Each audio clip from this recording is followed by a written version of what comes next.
So welcome back everybody welcome to the first time if you haven't been before to another Life After Stroke support group meeting.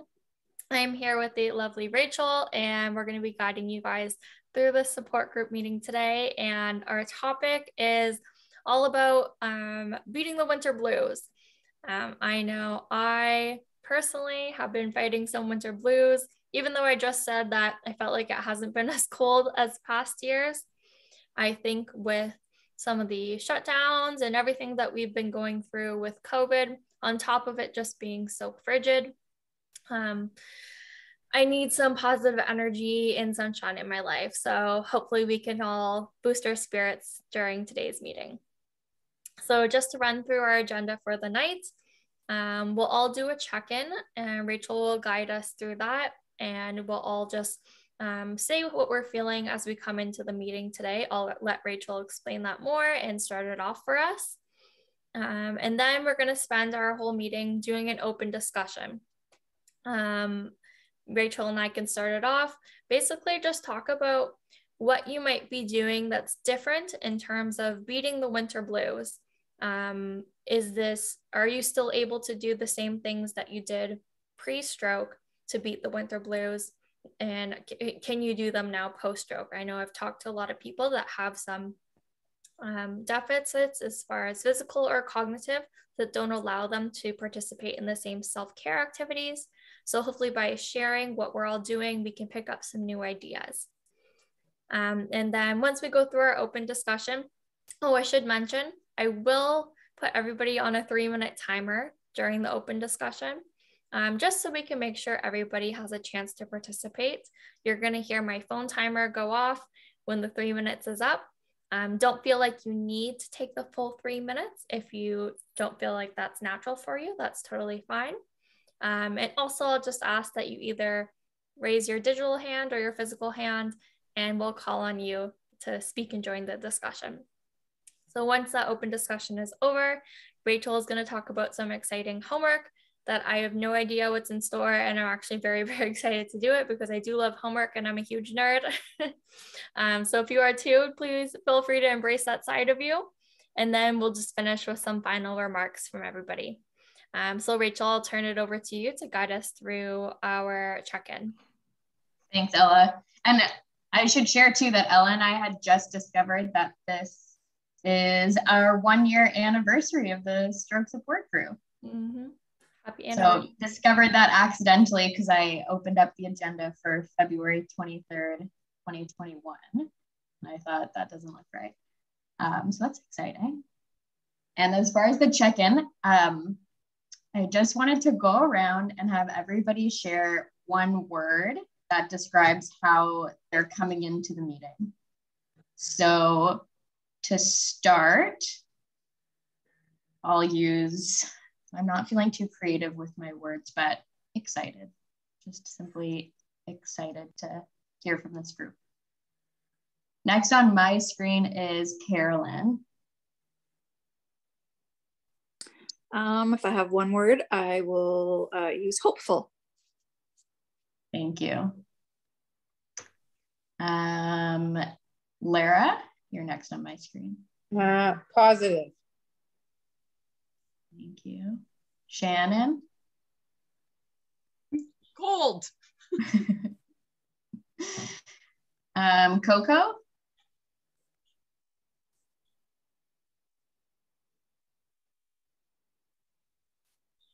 Okay, we can skip you or we can come back to you if you do decide to share. Next on my screen is Haas. I feel great. Thanks for sharing that. Sarah. I was anxious. Okay, thank you for sharing that. Tashari. I'm feeling positive. And Ella, do you want to finish off? Yeah, I was gonna say excited, but then Caroline, you got me. I'm gonna steal your word, and I think I'm gonna use hopeful as well. Thanks. So I think we'll just launch right into it. Like, we're just talking about winter, how I mean, for me, it's always a tough time of year. I notice every single year I have mood shifts. Part of that is weather, sunlight related. Part of it is not being able to do all the things that usually support my wellness, like spending the same amount of time outside and activity that I would do during the spring or summer. So yeah, I mean, if anybody wants to share first, like maybe what's most challenging for you, what's most helpful, differences between pre and post stroke.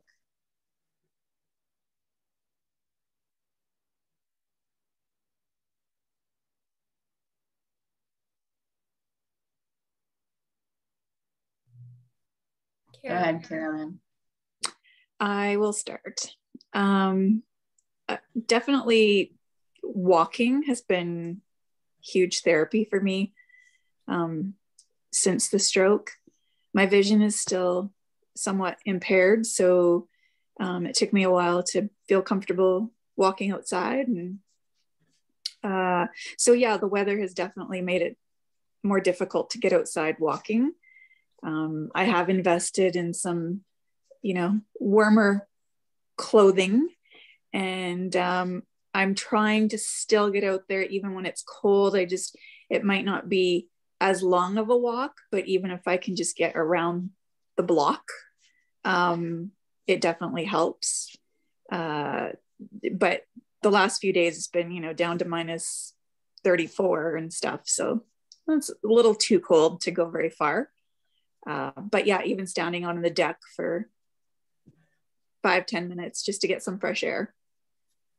So looking forward to being able to get back out there and have decent walks, but just waiting for that weather.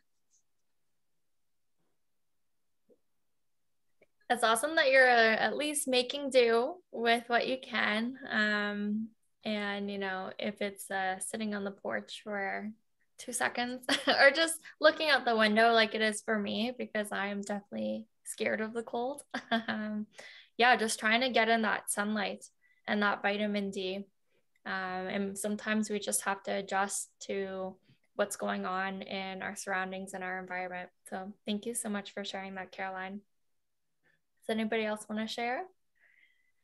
Yeah, I'll go. So I find that going to the gym has been, now the gyms, when they reopened, so grateful, because that's where I can exercise. And I find that the more I exercise, the more energy I actually have to be able to do everything else that I do. And I find that when the gyms were closed and I was sitting around and not doing anything and watching TV, reading, yes, I was doing other things, but I wasn't physically active. I sleep better when I exercise. I feel better. And it was such a great thing to be able to get back into my routine. And because I find the routine, consistency and routine makes my life a lot easier. And without that, you wake up whenever you wake up, you eat whenever everything's off. And then I don't sleep as well. And then because I don't sleep as well, I'm sleepy during the day. Like I'm just so it's a domino effect. So I find that consistency of my routine has been great. I think consistency is a great point, and I want to talk about momentum in a sec, but first I'll ask you, since we still have 2 minutes on the clock, how did you find adjusting from gyms not being open to being open, and was there anything that you did to help make that adjustment? Yeah, so what I did was I went for walks, and I went for walks with friends, because it was really, especially when everything shut down, it was the only way to have any socialization was going for a walk outside, because there was no indoor get-togethers, there was no lunches with friends, there was no dinners, there was just nothing. And so I really enjoyed it because I got to catch up with my friends. And last winter I was able to walk a couple times a week. This winter, January, because of that massive snowstorm, the sidewalks weren't even cleared, so I couldn't walk. But we did walk. I'm not far from Yonge Street, so what we would do is on Sunday we drove to Yonge, we parked right at the corner, and we walked along Yonge Street where it's completely clear. and I could walk in my running shoes, not my boots, because there's no snow, and felt really, really good to be able to get out and walk, which was the first walk I had done since like the beginning of January because of all the snow. That's awesome. Cool. So yeah, so the social connection of walking outside with friends and being able to just walk and do some form of exercise. Yeah, even I know some people will, and of course, when the malls are shut down, you can't do this, but I know lots of people who will just go to the mall just to walk. Yeah. It's an open space. You often don't have crowds of people. I guess it depends on which mall you're going to and what time of year it is. But yeah, just finding anywhere in your surroundings where you can just get in some physical activity. So that's awesome. I did that years before the pandemic. I used to walk the malls, you know, once a week or so. Nice. Yeah. That's awesome. Perfect. Awesome. Thank you for sharing, Laura. And all right, does anybody else want to share anything about beating the winter blues, what you do, what you maybe, it doesn't even have to be something that you do. You can talk about or just ask advice. If you can explain your current situation, and maybe somebody can offer some tips for how you can beat the winter blues. I used to walk in the winter time, like the last 2-3 winters, but this year it has been cold and it has been actually very icy this year. Yeah. And the funny thing was, I went to Niagara Falls. We were walking, and I took a nice wipe out, and then I said to myself, you know what? I'm not gonna walk outside right now in the icy and all that. So I'll just go to the mall. After my classes, I'll go to the mall and I do my walk, get on the bus, and then come home. So I won't go outside anymore to go just for like a stroll or a walk or something, because ice, you know, it just killed my knee, right? So I said to myself, you know what? I can wait another 3 months, and then when it gets better weather, I'll go for my long walks and all that, right? So. But yeah, it's tough not going out for walks sometimes, right? Because if you're sometimes indoors or something, you want to just go out, get that fresh air, relax the mind, and you know, you want to just be by yourself and do your walking, right? So yeah.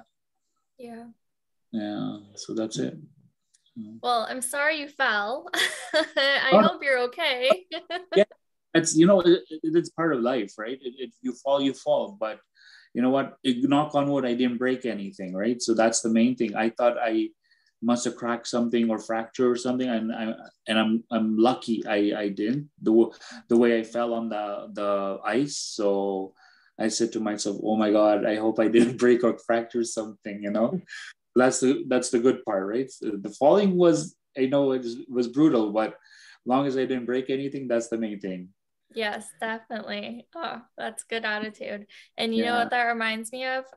Tell anybody here, you just tell me if you can recall the song Chumbawamba Tub Thumping, where I get knocked down, but I get up again. Yeah. And that's what that reminds me of us. You know, when I fell, I couldn't get up by myself. So this gentleman stopped his car.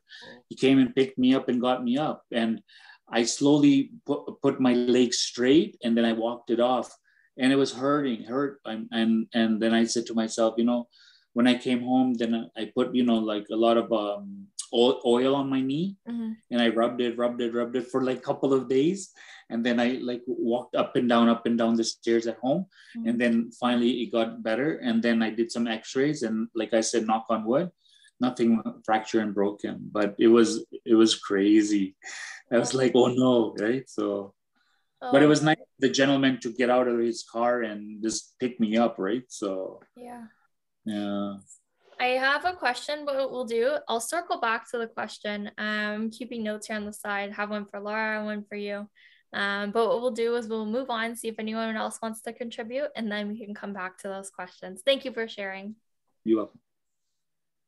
I want to add something when I get a chance. I can just want to say that for anybody that struggles with actually getting out there and walking because they're either depressed, sad, frustrated, whatever, and they say they're going to get out there and walk and they can't, or they can, but they're just, it's not lazy, it's just hard to get out, is I found what was easy for me or made it easier was to make plans with a friend to walk.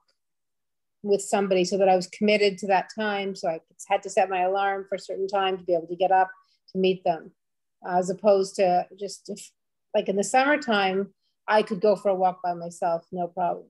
But in the winter, I found it really harder because you look outside and you're just like, oh, and you make up excuses. Well, it's too cold. I can't. There's snow. I could trip. I could fall, and you don't want to walk because it's hard and you're scared. And if you make plans with the friends, there's the commitment, there's the safety, just easier. So just wanted to put that out there. Thank you for sharing that. And I completely agree. If there are a number of cons that are going to keep you from doing whatever you think you need to do to make yourself happier, beat those winter blues, but they outweigh the pros, then you got to find some more pros to stack up that list a little bit higher and get you motivated. So I think that's a good point. So thanks for sharing that. If I call on you, by the way, feel free to pass. But I will call on some people just to get everybody involved. Again, if you're not comfortable, you can just pass. Brian, I see that you joined us. Did you want to add anything to how you might beat the winter blues or some self-care that you do when it's snowing outside? Pretty simple.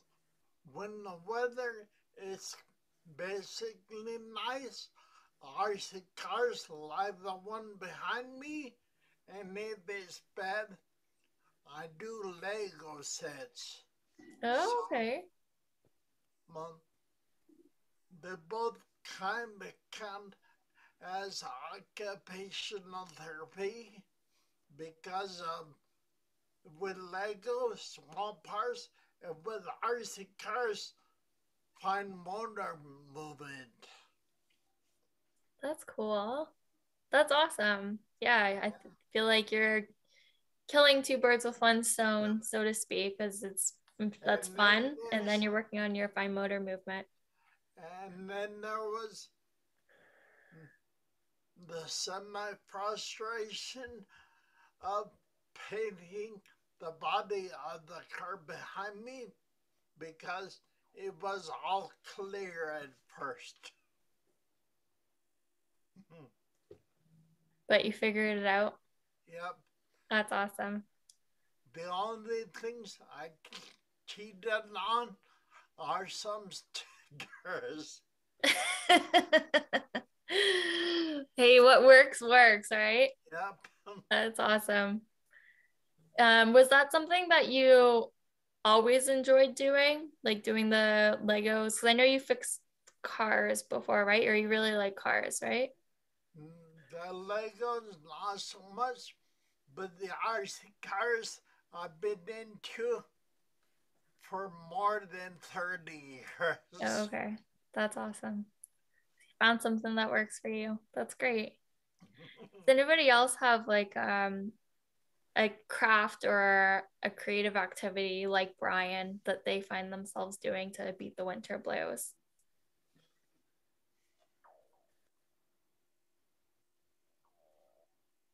Anyone? Done a lot of puzzles.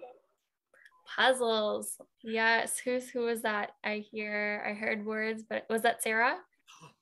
Yeah. Sarah, yeah. What kind of puzzles do you do? Just kind of whatever. Free stroke, I definitely did more, not necessarily challenging, but definitely more like pieces per se. And now I do smaller ones. I find too it's like Brian mentioned, kind of to do with OT, kind of the fine motor skills. But I enjoy doing kind of smaller ones now that I can, kind of do in one sitting and then it's done. So yeah, I used to do like at least 1,000 pieces. Now I'm doing like 500 or less. Wow. And that's in one sitting. You can do that. Yeah, that's so impressive. Yeah. Yeah, I've always loved puzzles. Amazing. Yeah, I think I was working on 1,000-piece puzzle for months, and I don't think I finished it. I ended up moving and I just was like, well, I'll just pack it up. So that's really cool, Sarah. Thank you so much for sharing that. And I love that everybody so far who's spoken said that, or made a point during their little talk, that you've been adapting to whatever your surroundings were, or I used to do it differently, but now I do it this way. And you seem to be okay with that. And that's fantastic, because ultimately, if we're not adapting and we're being very, I guess, stubborn in our ways, then we won't be beating the winter blues. We're letting them beat us, right? So that's great to hear from everyone. Anybody else do any sort of crafting or creative work? I have one I can show you because I'm looking at it. Yes. I basically spent all winter last year. So this winter I'm living in BC. It's been a different experience for me because it doesn't get nearly as cold. I've always really struggled with winter. Here we don't get a lot of sun, so that's kind of its own struggle. More sun in Toronto where I was before, but really, really cold. And last year, I spent almost the entire winter working on this paint by numbers. And I would wake up and I would put on my to-do list, like do at least 5 sections of this paint by numbers, because I didn't have much of a structure. I had to like really grasp at straws creating a routine for myself. But I'll show you because I moved with it because I was really proud of it, and it's right in front of me. Oh, that's, oh, I love it. Beautiful. Very pretty. It's like so intricate. I can't even describe to you how, I think I probably put 50 hours into it. I wasn't working. It was like really something I was willing to put a lot of time into. But I actually found it really helpful in the end. Like, it's such a beautiful product. Now I get to look at it when I'm at my desk, and I love to look at it. It's beautiful. And it felt good because I could really measure my progress. Like, it's right there in front of me visually, how much I've done and how far I've gone through the whole process. I think that's a great point that you just made at the end. 2 great points, but I'll touch on the most recent one when you said you can measure your progress and it's right there. I was just hearing, I think on the radio, because I'm that person that listens to talk radio when I'm driving to and from work, that with the pandemic, students in particular, but I'm sure lots of people who work in an office, normally they're not getting the sort of validation that their work is being seen and done. So they don't feel that they're being productive if they're now working from home, that is. So to do something like that, Rachel, or like Legos or anything where you can actually see your progress and what you made, you're seeing that you're doing something and it's productive, and that's just giving you a feeling that you're feeling, but you did something productive and good for yourself. So I think that's great. Yeah, absolutely. Any one of you that's worked with an occupational therapist, like, we're very into measurable outcomes. So it's for that exact reason that you just mentioned, Ella, so that you can really tangibly see your progress, even though, you might not feel it. You might not wake up today feeling like, I've done a lot or I have a lot to do, or I'm, actually making strides towards reaching these goals. So if you're able to measure it by like looking at something or, writing it down on paper or having somebody else hold you accountable, like, there's real evidence to support that you're doing it. You're doing great. Yeah, and that's actually what I tell a lot of people that I speak to, us stroke survivors, when it comes to, progress, whether it's walking, moving their arms, doing any type of activity, physical activity, or even cognitive activity, is to ask people to have someone videotape them walking, have somebody videotape them lifting their arm. Like when kids are little, there's always a wall that they measure their growth, right? And they come to see, okay, every birthday or every 6 months they measure growth. Well, you kind of want to do the same thing, because then you can, if you have somebody videotape you, then you can't watch yourself walk, even if you have a mirror in front of you. It's not the same. So I know for myself, when I watched videos of myself walking, I could then see the progress that my physio would talk about. I'm like, I don't see progress because it doesn't feel like that to me. I'm still hip hiking. I'm still swinging my leg around. He goes, yeah, but you're doing it so much less than you used to be. I'm like, well, how do I see that? You know, and by watching the video, I'd go, oh, now I can see. And I found that really rewarding. And then also measuring my distance, my speed, you know, setting goals for myself, whether it's I'm going to walk 1 kilometer, you know, a block. So it's, you know, you can start in blocks, you can start in feet. Whatever measure is that, you know, I want to be able to walk X, whatever, not by a certain day, because I don't like putting people having stopwatches or deadlines. But because then if you deadline comes and you didn't meet your goal, then you're disappointed. But if you say, I'd like to be able to walk 2 blocks, if you can't walk, if you can only walk a half a block, okay, I want to get to 2 blocks. So I'm going to work on that. If it's half a block, 2 blocks, 3 blocks, you know, eventually you can start measuring in kilometers, miles, however you want. And I've seen my progress going from my first time I walked was 5 feet to walking, you know, 6.5 kilometers over many years. That's awesome. So I love that idea of videotaping. Yeah, it's really, really helpful because you get to actually see it. You see what other people see. Yeah, I love that. I think that's a really great idea. And even with my speech, you know, the first couple of years, I had a very monotone voice. I was very, very flat, no expression in it at all. I don't have what I used to have before my stroke. I have more intonation in my voice, but that was affected. So the first time I heard myself speak was 20 months after my stroke. And I said to my husband, that's what because I was speaking. And I said, that's what I sound like. And I was sort of shocked. And then I would, you know, work on my intonation and really try and concentrate on having intonation in my voice when I spoke. And then I would have, you know, videotaped a year later or whatever. Whether it's with speech, and just measuring, you know, videotaping with physical stuff, it's really beneficial and motivating. Motivating for sure. I'm so happy you brought that up because even as something that when I was doing habit coaching, that I would tell my clients if they were trying to create a new habit, that if it's not something where you could really see the outcome, say it's running. This is something that I personally did. If I was originally trying to get into the habit of going for jogs at a certain time every single morning, and this is before I enjoyed going for the jogs or the runs. And so what I would do right after every single run is just videotape myself saying how I felt, which was usually great. And I would always say, you know, I didn't want to go. I was super tired, but you know what, it was worth it. And this way, the next time you don't feel motivated, you can look at yourself telling you that it was worth it. So to your point, Laura, motivating your future self, your past self motivating your future self, basically, to reach your goals. So yeah, videotaping is definitely a really, really useful way to get things done.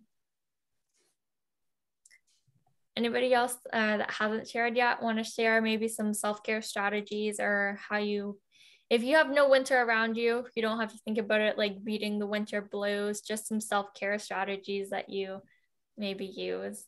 I don't think we've heard from Shannon yet. I don't know if you want to participate, Shannon. Sure.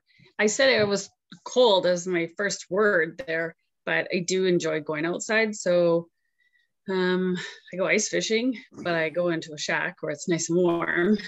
I always want to say horseshoeing, but it's not horseshoeing. Snowshoeing. I did that once, quickly discovered though that my left foot goes to the right. So maybe I got to work on that a little bit, but forcing myself outside, even if it's cold, and finding something that I enjoy to do outside. So. That's awesome. Was it, you just started snowshoeing like over the past? Yeah, good time to learn that one. Yeah. Yeah. In the cold after a stroke. Okay. It's hard. That's very hard. The fact that you can do it at all is incredible. Well, I didn't do it for very far or long, but I will keep You took practicing. a step, took more than a step. That's my opinion. That's awesome. Yeah. Thank you. Great. Super. Thank you, Shannon. Does anybody else? Coco, if you want to share, you can go ahead and unmute yourself. Oh, you're just muted. You just got to unmute yourself. They might be able to do it. Ask to unmute. There should be like a little microphone in the bottom left. And if you got it. Can you hear me? Yeah. Yeah, okay. So lucky, you know, I'm first time to join this meeting. Welcome. So yeah. Okay, I had the stroke on August, right? But fortunately, after 3-4 months, I'm still recovering. I'm still having the outpatient program. Yeah, so then actually the recovery it's pretty good. I mean, doesn't affect my speech, my movement, you know, so very, very lucky. So, but yeah, just talk about the snowshoeing, you know, that's my favorite. So I think just a month ago, we went to North, you know, my partner's friend, you know, we spent 2 nights there. We spent 3 hours on the snowshoeing. You know, it's a beautiful sunny day. You know, it's we snowshoeing in the forest, and we spend the time in the cabin. You know, it's a abandoned cabin. You know, we're not sure. You know, like when those people abandoned that cabin, and we still the clothes. You know, some furniture, even the stove still there, right? Yeah, it's really good time, you know. It's 3 hours. It's beautiful. Yeah. Wow. So. That's awesome. Where are you joining us from, Coco? Are you in Canada then, or? I'm in Toronto. Yeah, okay, so you're close to where I am. That's awesome. Well, welcome to your first meeting. Yeah. I'd like to say thank you, you know, give me this opportunity to join this group. So yeah, I will enjoy, you know, so nice to see everybody. Yeah. Oh, that's awesome. Thank you. And I'm going to have to follow in both your footsteps, Coco and Shannon, and start snowshoeing. I keep saying I want to try it. Hopefully this will be the year and I can get it done before spring comes around. Yeah, you got to try, you know, snowshoeing is so peaceful, you know, it's really, you know, even if you dress properly, it's not cold at all, right? Then you just walk in the snow, you see the tree, you know, the view is totally different from summertime, you know, it's so peaceful. I really love it. And I think this weekend we will go north again. Yeah, that's awesome. Yeah. Cool. Well, thank you so much for sharing.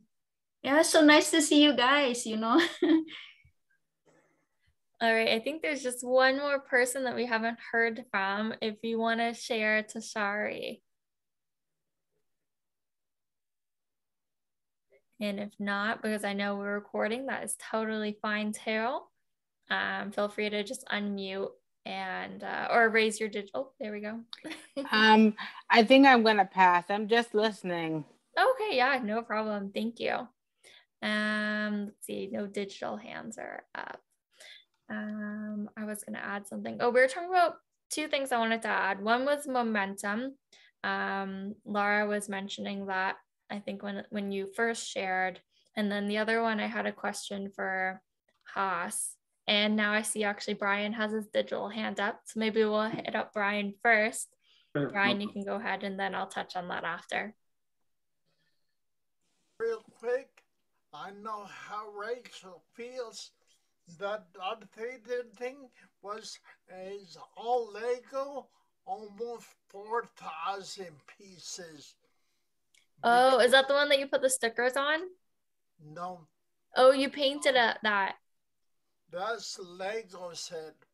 Oh, the Legos. Everything in the picture is the little dots, and to Laura's thing, I have I do YouTube videos just to hear the difference in my speech.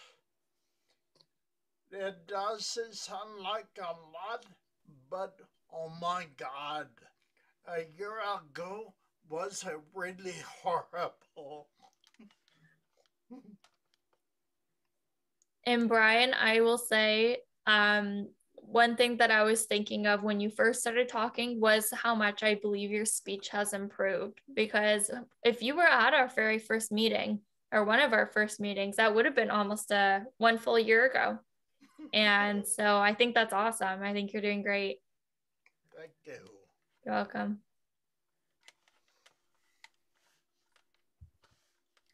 And I think it's really cool that you framed your Lego. So when you actually see it behind you, does it make you feel any certain way? Just, I cannot believe how long that thing took me. That was like 5 days. Because the pieces are so small, my hand kept cramping up. And then I knew it was break time. And you finished it. Yep. Thankfully. That's awesome. I mean, that's definitely not an easy thing to do.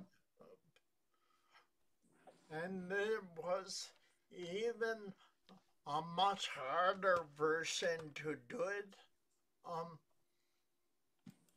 You could buy 2 more of those sets and make it a Darth Vader from the waist up, but just that one was $119.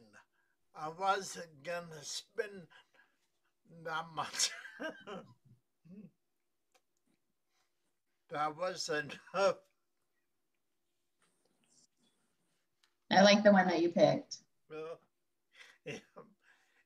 it was him, Darth Maul, or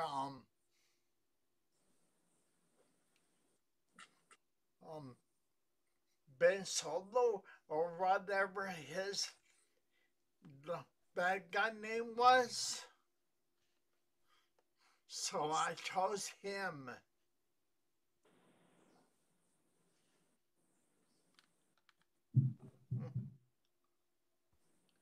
That's Darth Vader, right?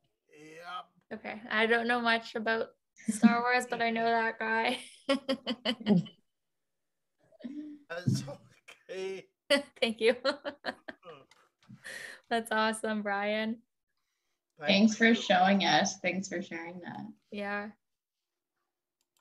Actually, since we're all sharing, or some of us are sharing our pieces, I will add to the list of things that we're all sharing. I will share my piece. So this is, if you can see, an acrylic pour. I'm not an expert by any means, but basically what you do, for nobody who's done this before, if you're into painting, this is just get a little tiny canvas, or whatever size canvas. This is a little tiny canvas. I covered it in white acrylic mixed with school glue. So it's just a thinner consistency. And then you get whatever colors you want. I used red and a little bit of gold. And same thing, you mix it with some glue to thin it out. And then in the red, I added silicone drops. And then you just pour it on. And then you can get a wet paper towel and drag it across. And the silicone and then the thin consistency of the paint just kind of makes these little cool cells. Very pretty. Thank you. And I actually did this to apply for it was like a project, something out of Toronto. Maybe I'll think of it, or Lara, maybe you can or think of it as well. Something to do with, the Brain Project. Have you heard of it, Laura? I think I've seen it. I think I've seen postings on Facebook or something about it. Yeah. Okay, so basically you make a painting if you get selected, you submit a painting, and if you get selected, you can paint or do whatever type of creative activity you want on a brain. They send you like just a clay brain. And so you decorate it, you paint it, and then you can sell it. And then all of the proceeds go to a brain injury related project. I did not get selected, but it still brings me a lot of peace because I feel like it's a representation of my brain injury. So for those of you who are new here, I'm a brain injury survivor. When I was 14, I had a hemorrhagic stroke, an AVM rupture in my cerebellum. And that's kind of like the red blood. But the gold kind of represents the areas of how my brain has healed and my mind has healed. And so, yeah, that's just my little reminder of how I've used my mind to retrain my brain. And so I keep it in my room, and yeah, makes me feel good. Anybody else have? Beautiful. Thank yeah, you. that's great. I love that. Yeah. Thank you. It's nice. Thank you. Anybody else have anything they want to visually share? Let me just say real quick, sorry for that extreme close-up. No, that's okay. We got to see it. That was good. We needed the extreme close-up of the Lego. Oh, I meant on my face. Oh, I didn't even notice. No problem. Is anybody, we'll switch gears. Maybe we're all talking a lot about a lot of creative things that we do or walking, or maybe I'll pose a question.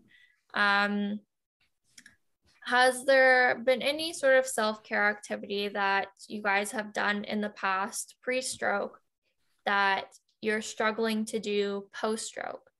Has that affected you at all? And have you been able to, because maybe you haven't, have you been able to find a way to work through that and maybe adapt? And if you can think of something, feel free to share it if you're comfortable. Okay, I like to share something. Yeah, go ahead. Yeah, okay, this is my knitting. So my new hobby, right? That's a dish cloud. I love it. Right, so that's 100% cotton, right? So yeah, it's nice, some I give to friends, as a small gift, right? So yeah, have fun. That's awesome, Coco. Yeah. And did you knit or crochet those? Knit. Knit them. Did you knit before your stroke, or did you just learn how to do that? Oh, actually, it's when I was like 6 or 7 years old. So my mom taught me how to knitting, right? So then after that, I stopped for how many years, right? So then after stroke, so because I gotta stay home, for how many months, right? So I think, I gotta do something, keep myself busy, right? So really good for knitting, right? So like every year, every Christmas, she will give everybody some tissue cloth, right? For this, right? So she taught me to do this. So it's I did a lot, for my friends, even sometimes I bring some back to the rehab, Yes, that's good. Yeah, that's awesome. Yeah. I like the colors that you're using as well. Oh yeah, and lots of fun, Yeah. It's so cold. You could knit a scarves. Right. Yeah. So maybe I wear a little scarf. When I was before a long time ago, I laid in like a scarf, like gloves, right? So I will pick it up again.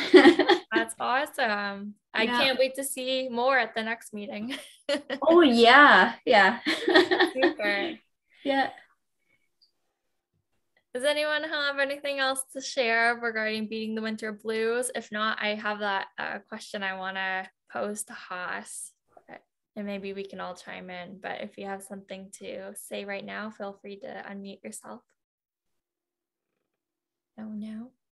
Okay, so Haas, I'm wondering, so when you shared your story, you mentioned that you fell and somebody stopped to get out of the car to help you up.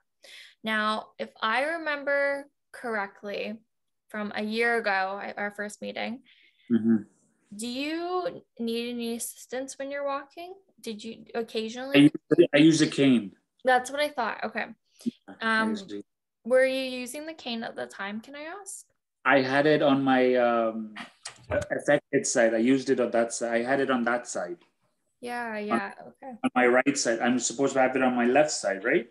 So I had it on my right side, and then I'm just walking, and then I just went down. I was like, whoa. And that was my stupidity. I should have had it on my left hand.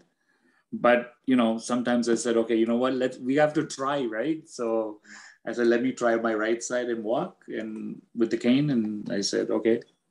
So, yeah. That's good that you recognize that. But I think it's also good that you want to try because you don't know until you try, right? Exactly. Do you think, do you have to use the cane all the time, or is just when you feel like you need to? In the house, I don't use it.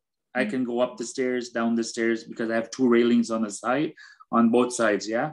But I take classes, right? So computer classes and English classes.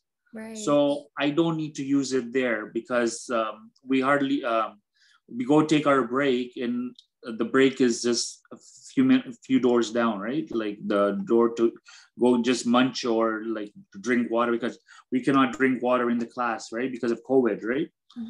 So I don't have to use it, or I don't use it there. But when I'm outside, I use it. I go to the mall, I use it. Oh, okay. But there are times if I'm in the mall, I don't use it. I'm just carrying it, but it's down. I'm carrying it, but it's down. I don't carry it like it's like you know, a baseball bat or something like that, right? It's down, but I don't use it, right? That's when I'm in the mall or something like that, right? So, but outside, yeah, I use it outside. You know, like with there's ice and all that, right? So yeah, but yeah, that was my like I said, that was my mistake. But you learn from your mistake, right? So yeah, you know.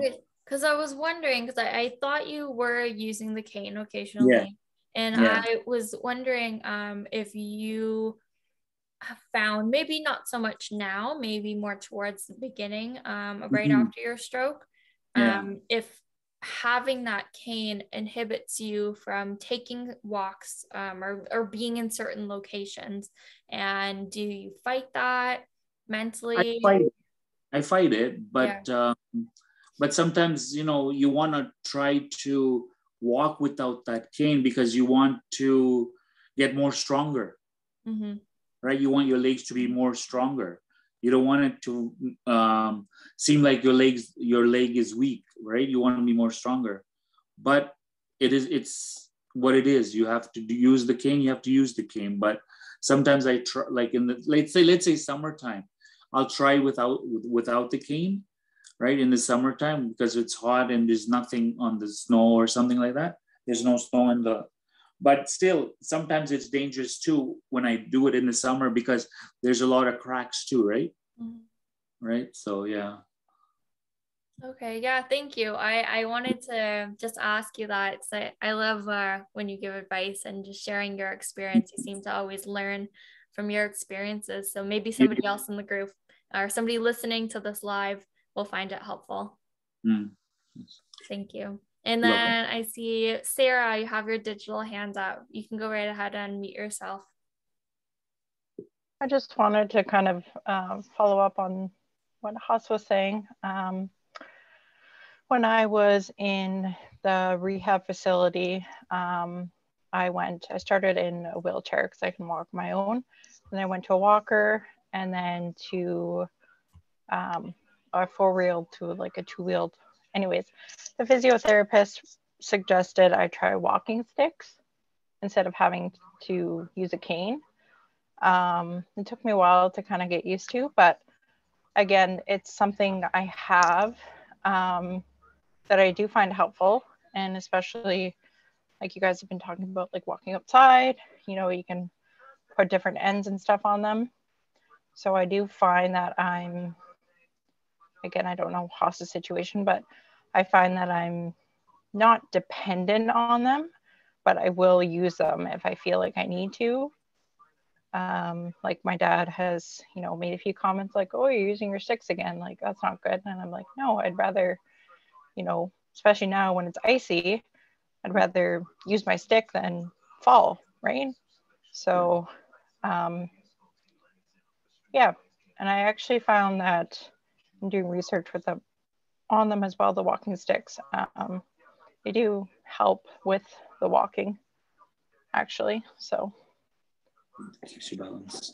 Yeah. They do help. And you know what? It's so much better to be safe than sorry. I mean, Haas got lucky with his fall. He didn't hurt himself, but you know, you don't want to take the chance of and risk falling when you're dealing with ice. And the average person who didn't have a stroke, a lot of people fall and hurt themselves badly. And those are people who are able-bodied.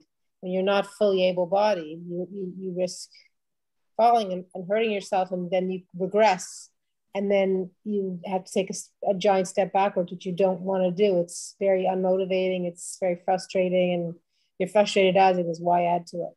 And you don't have to use the walking. I mean, the way I started off with a cane, and when I graduated from a quad cane to a single point cane, I mean, I would say in the beginning I used it really like a crutch, like I put a lot of all my weight into it. But over time, I started walking. The more walking I did, I started walking more erect, and the cane became more like you walk with an umbrella, just sort of for balance, and not as opposed to really using it like a crutch. So having the walking sticks, you don't have to use them, you know, the way you used them, you know, months ago. You can use them differently, but at least they're there for you if you do come across some icy patches or something, right? So it's really a safety thing. And I think you're smart to use them, as opposed to, if you're going to take a chance in a mall or at home or something like that, where someone's around you, so that if you did fall, you've got some sort of backup.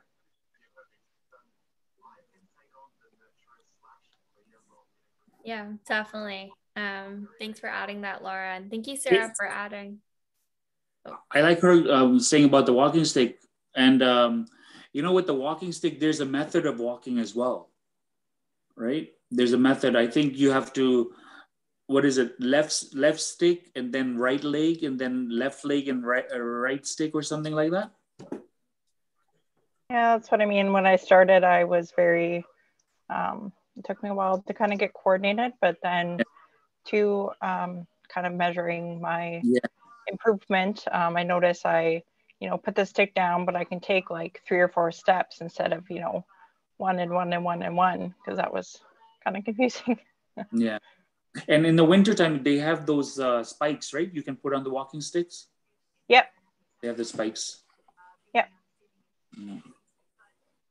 So I know it's not for everyone, but also just an alternative to a cane. I find it's been helpful, and because they're walking sticks, they kind of like fold up, so they're still kind of big, but not as big as a cane. I know they're kind of bulky, and not all of them sort of fold up. So yeah. That's great. Thank you so much, Sarah. And maybe I might even call on Rachel, the expert, to share her opinion on this, just because, you know, everyone's talking about different methods and different things that they're using. And, you know, there was a time, gosh, 14 years ago now, where I was in a walker. And when I was coming out of it, at first there was only a couple classes where I allowed myself to walk without my walker, but I was in school and somebody would be with me. And then once I was comfortable on the flat ground, and then I sort of progressed to the next level. And then eventually I could go outside, and eventually I could be by myself, and so on. So I'm just wondering if Rachel has any thoughts on all this, since she is the occupational therapist expert in the room.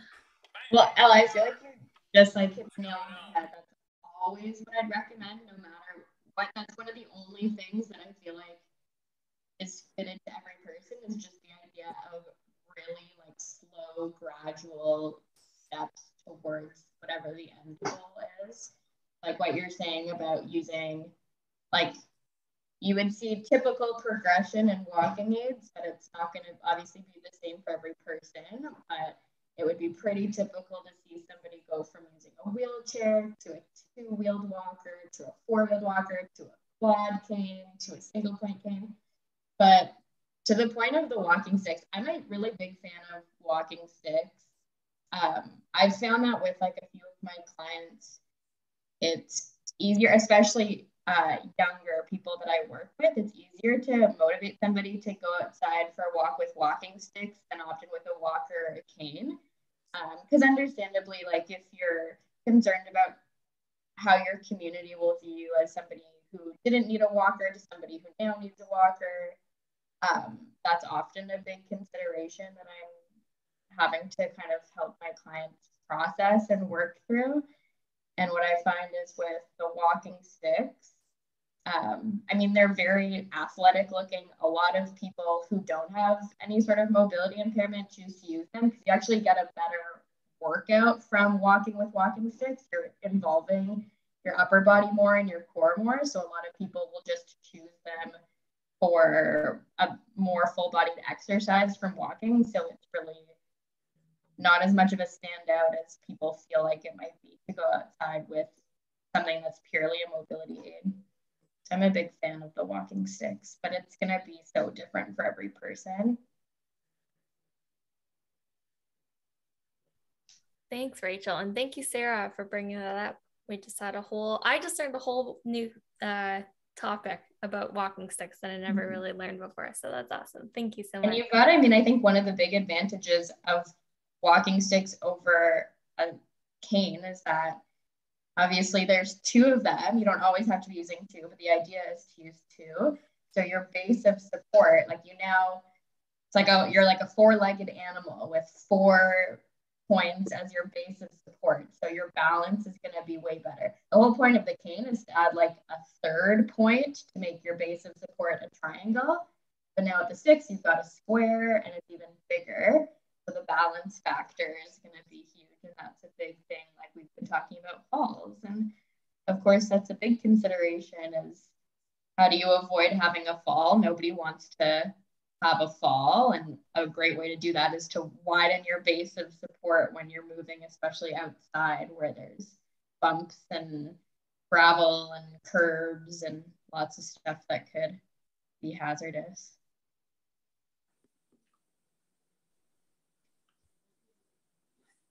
That's my whole spiel.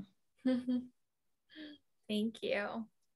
So we're talking a lot about walking and getting outside, which has been great to hear because I think almost everybody, if not everybody here, maybe except for Rachel, has snow around them. But we're all willing to sort of do something to brave the cold and the elements. And for me, I mentioned I am scared of the cold. For me, sometimes that's just literally sitting at the window or standing, and I would just look outside in my backyard and do a couple big deep breaths.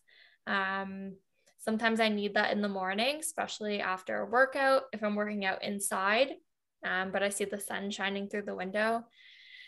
I feel a lot better after I just get in that sunlight and I take those deep breaths.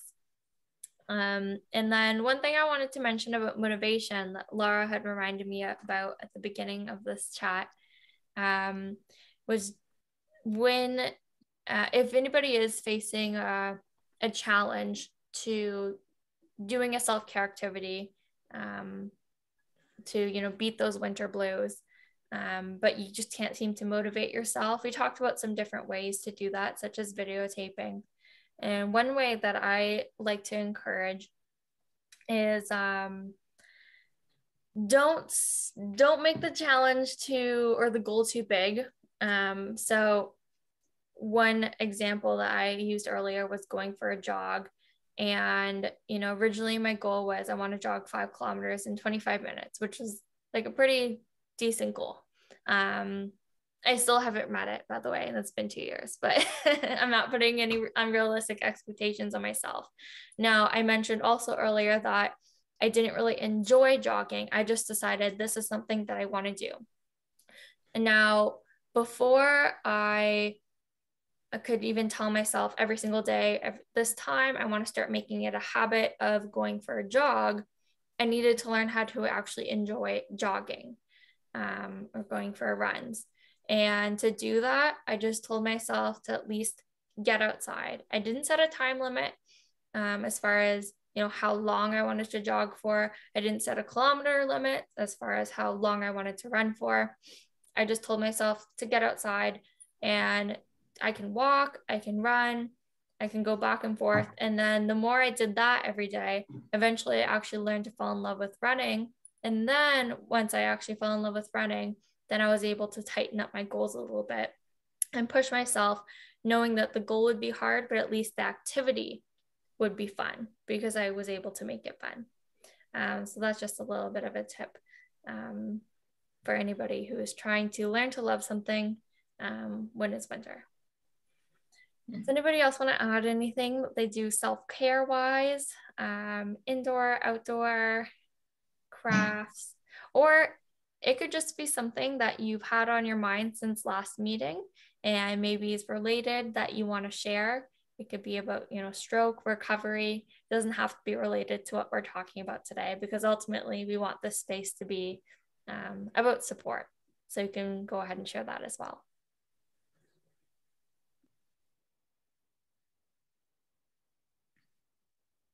No.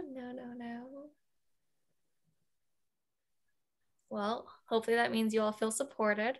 So that's great. We do have about 20 minutes left. So what maybe we'll do, Rachel, let me know what you think. One last call out to see if anybody has any last burning things they want to share. And then I know, Rachel, you had homework that you wanted to talk about as well. So nobody wants to share anything. Did you want to move on to that?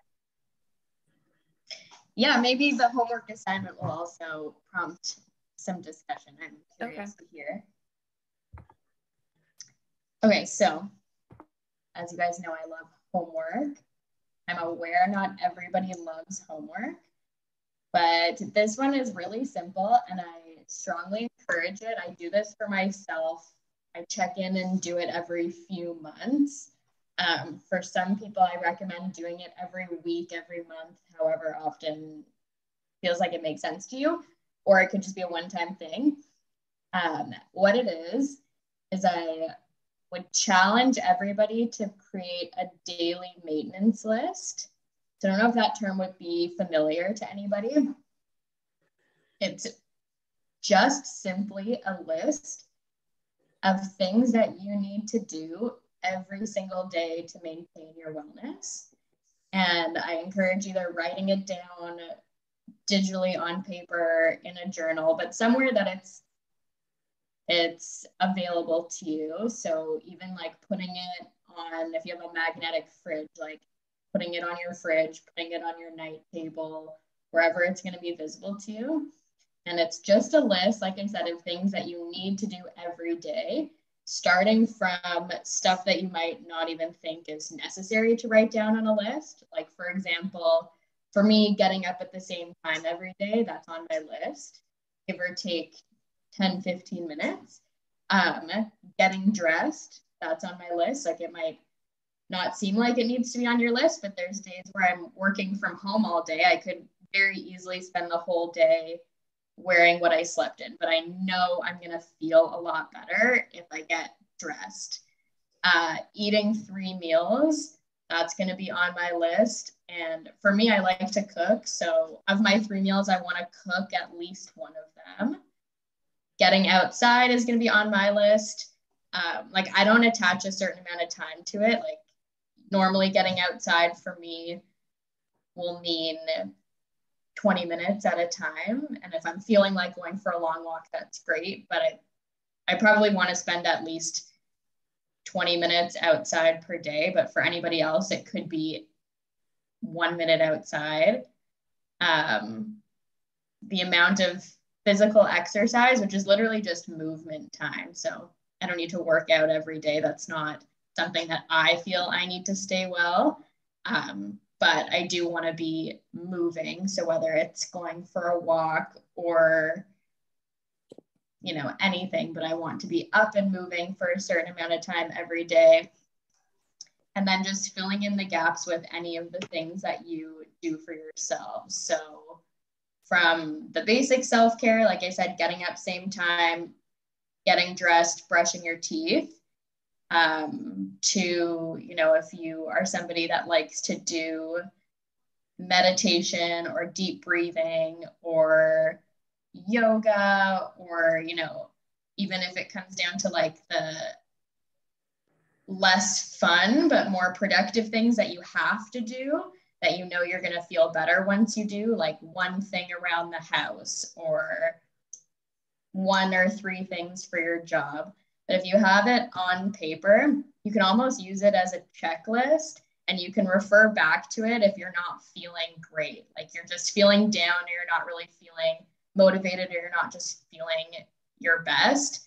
You can always refer back to this list and see, is there anything that I've maybe been neglecting for a few days that I need to check in on and say, okay, you know, maybe I actually haven't even been eating 3 full meals. I've been eating 2 meals, like skipping breakfast, and maybe that's contributing to my low energy or my lack of routine. But I find that it's a super handy tool to have on hand. So I'm curious, now I've put that out there, if there's anything that anyone thinks like right off the top of your head for sure would go on your list. 3 meals a day. It's hard to do 3 meals a day sometimes. Mm-hmm. So what is a good method for doing that 3 meals a day? Because for me, it's so hard, is because I do breakfast and I do dinner. That's it. I don't do that middle. So what do you feel like gets in the way of doing lunch? Because you don't feel like eating. You're just like mostly what do you call it, drinking liquids like water, or, you know, stuff like that. Okay, so for you, it's that you just don't typically get hungry midday. Is that right? If I'm gonna get hungry, I'll have a cookie or something like that, right? Like maybe a toast, and that's it. Mm-hmm. So for me, it's very hard to do that middle one. You know, it's this mm-hmm. breakfast, dinner, and the middle one is very, very tough. And what is typically your environment that time of day? Like, would you normally find yourself home or out? I leave my house at 11 to go to my class. So my class starts at 12:30 at lunchtime till 3:30. When I come home, I eat my dinner, and that's it. Okay. So that's a tough one because it doesn't naturally just fit into your day, and you're not getting that you're not getting that natural cue from your body that this is the time I need to eat. So you're going to need some kind of external strategy that's going to help remind you this is lunchtime, and you're going to feel better if you eat lunch, even if it's a small lunch. But even if I'm at home, let's say Fridays I don't have classes. So even if I'm at home, lunchtime, I drink water and that's it. Or like I said, I'll get a biscuit or something like that, and that's all I'll do. So that's what I have a hard time with, right? Even at home, I'm like that if I'm home. And what would you want to be eating for lunch? Like on days that you do eat lunch, what does that look like? What do I want to eat? Like I'll probably have a sandwich, like make a tuna or something. If I want. But okay, so I mean, just talking about like all these factors out loud, like you'd like to make a tuna sandwich, but you just don't really get the natural cue from your body, and sometimes with your schedule, it doesn't really work. Yeah. So is there anything that you can think of off the top of your head that could work? What I can do, I have no idea. No idea what will work, because when you're not used to it, right? You have do your morning and you do your evening. You're not used to it for that middle part, right? So yeah. I think, Caroline, did you have an idea? Yeah, I just for me, my stroke was migraine related. So well, they think it was migraine related because you still don't really know why I had a stroke. But anyways, moving forward, I have to try and prevent migraines as much as I can. And so I had to start eating, because I was like Haas, I used to, maybe just eat 2 meals a day. And, pretty erratically, and not always good meals, or, fast food, whatever, because I was busy, work, whatever. And so definitely after the stroke now, I try and eat something at least every 2 hours while I'm awake. And that definitely seems to have helped a lot. So even if I'm, going to the office for a few hours to work, I make sure I have some snacks with me, just easy to go snacks. And even if I'm not hungry, I find that just making myself eat a little bit every 2 hours throughout the day has kept me from, binge eating, because I don't get super hungry where I used to get hangry all the time, where I had to you're so hungry, but you're busy, and you end up eating stuff that you shouldn't be eating.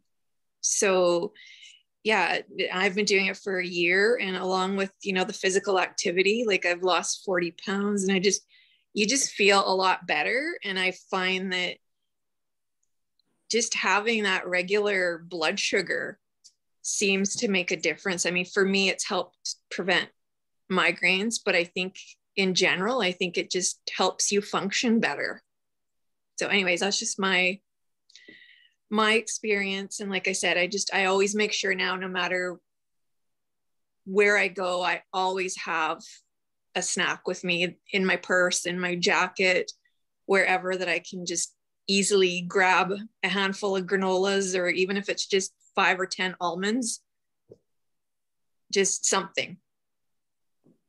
That's great. So, I mean, it sounds like for sure on your daily maintenance list will be eating every 2 hours while you're awake. And then I also picked up on, give or take.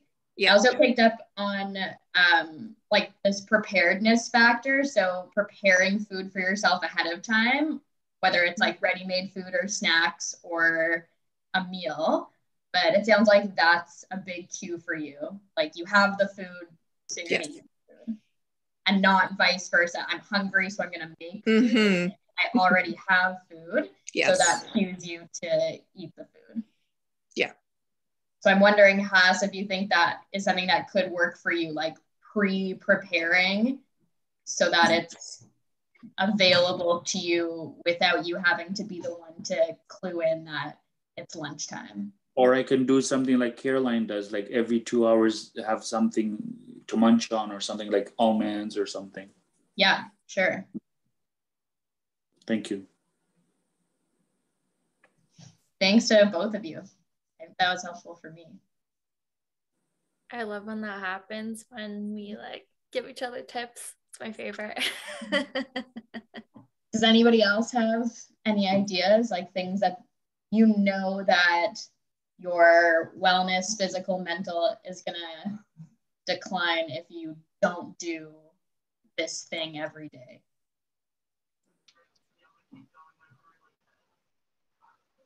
Yeah, Sarah? Like you guys have mentioned, especially during COVID, and I'm currently not working because of my stroke. So like you had mentioned, sort of setting a routine, getting up at the same time of the day. I definitely found that has been helpful. Being at home, it's been difficult not sort of having a quote unquote normal routine, going to work and things like that. One thing that I have been trying to do, which I struggle with, but sort of just blocking out time, if you will. So for example, in the morning, I try and get up at the same time. And I've watched it forever, and I'm an 80-year-old, but I watch The Price is Right every morning. So that's kind of my me time.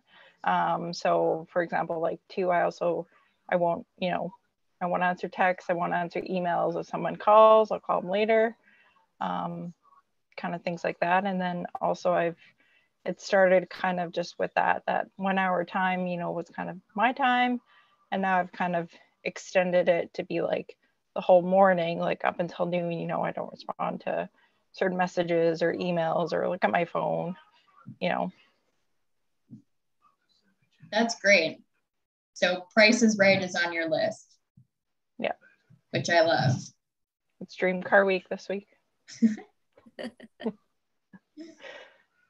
That's a good one too. I like that you included in that. Like, it's not just that it's your time to watch TV. It's also time to remove other distractors. I really like that. Because now, I know I have my phone with me almost all the time. And even no matter what I'm doing to relax, if there are messages coming in or if somebody calls, I'm going to be thinking about that. So knowing that this is time that you're not committing yourself to be available to anybody, you're only available to yourself, I really love that. Just another thing with the phone I found helpful is sometimes people get mad I don't reply right away, but I'll just leave my phone in another room. Mm-hmm. Like in the morning when I get up, like just leave it in the bedroom.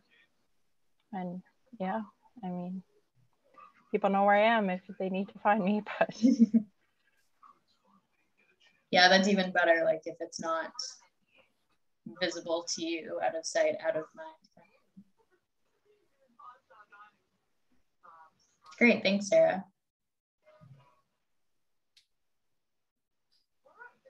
Anybody else? Lara, I thought I saw your hand go up. No, I don't, just listening, but I don't have anything to add to that. Okay.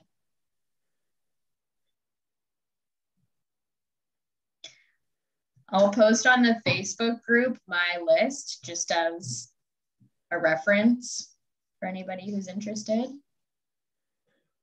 Ella, is there anything that you would put on your list? Yeah, so I love that you brought this up. And, part of me is like, oh, so I didn't invent this, you mean? Because, so I have a thing called self-care recipe. If anyone was at my, my little feature that I did a few months ago, I think it was now, at one of these meetings, I talked about it. And you can also find it on our YouTube channel if you weren't there, but I call it the self-care recipe. To your idea, a list, a recipe, instead of just saying, to make a cake, you need these ingredients, but you also need to mix the ingredients a certain way. And you need to not just have butter, but it needs to be melted or it needs to be softened. So getting really specific with the different things I need kind of relates to how Sarah was saying, it's not just me time. It's specifically, I'm doing these things during me time. And so for me, I have my recipe or my list broken down into 6 different main categories. And a few of them I can think of off the top of my head. 9 hours of sleep, which for some people is like, holy guacamole, that's a lot.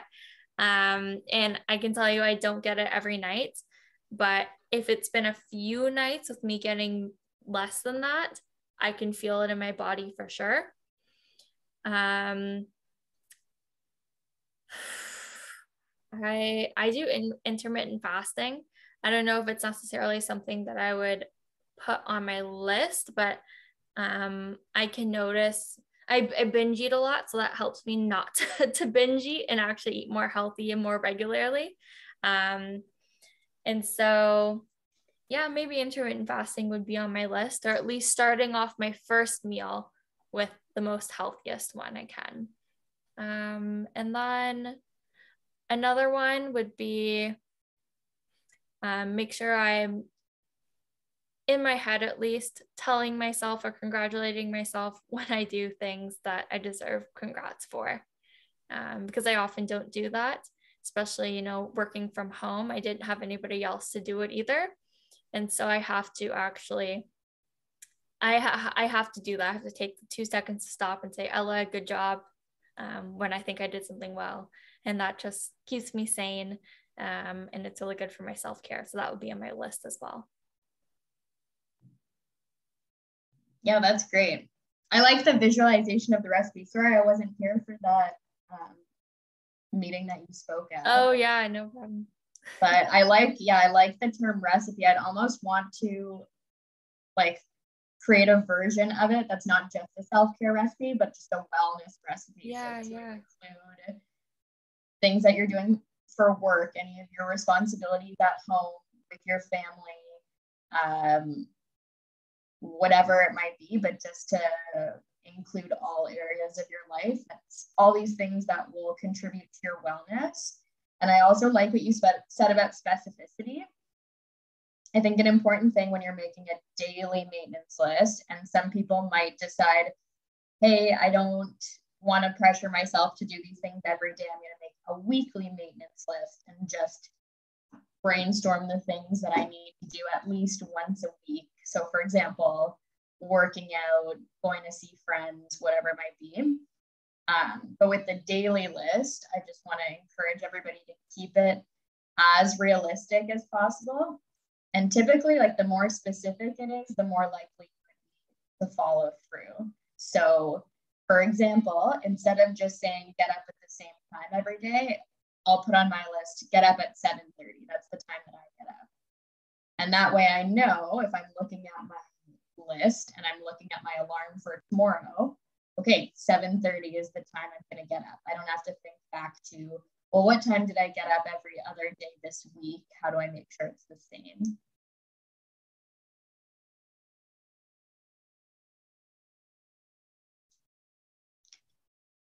So anyway, we're at almost 5:30. Oh yeah, so, I'm like, it's 8:30. Oh, sorry. Sorry, 5:30. Yes. So yeah, I mean, we are wrapping up kind of at the perfect time, but if anybody has any final remarks or any last minute questions or anything you just want to share that they didn't get a chance to share yet, now is the time. And I will turn off the recording if you feel more comfortable sharing something off the recording as well. So I'll do that.